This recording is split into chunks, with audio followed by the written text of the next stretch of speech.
محترم سامعین اکرام، تاریخ اسلام میں ہے جب چنگیز خان کا انتقال ہونے لگا تو اس نے اپنے ساتھیوں سے یہ وصیت کی کہ جب میں مر جاؤں تو فلاں درخت کے نیچے مجھے دفنا دینا۔ انتقال ہوا، درخت کے نیچے دفنایا گیا۔ اتفاق سے دوسرے روز بارش شروع ہوئی۔ آگے بڑھنے سے پہلے آپ ہمارے اس چینل کو سبسکرائب کر دیں اور ساتھ ہی بیل آئیکن کو پریس کر دیں تاکہ ہماری ہر نئی ویڈیو کا نوٹیفیکیشن آپ کو ملتا رہے۔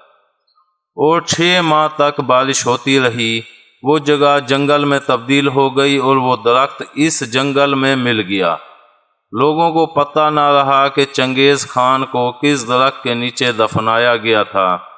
وہ ظالم قوم جنہوں نے بیک وقت 20 لاکھ انسانوں کو قتل کیا، جو گھوڑے کی پشت سے 3 روز تک اترتے نہیں تھے، پیاس لگتی تو گھوڑے کی پشت پر خنجر مارتے، کٹورا ساتھ ہوتا، کٹورے کو خون سے بھرتے اور اسے پی جاتے، یہ ان کا پانی تھا۔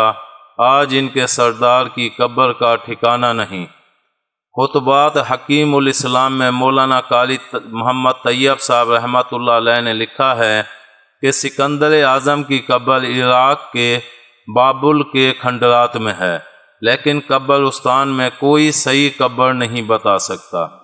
جب کوئی سیاح سیر کو یا تفریح کو جاتا ہے تو وہاں کے گائیڈ کچھ قبروں کی طرف اشارہ کر کے بتاتے ہیں کہ انہی قبروں میں ایک قبر سکندر اعظم کی ہے۔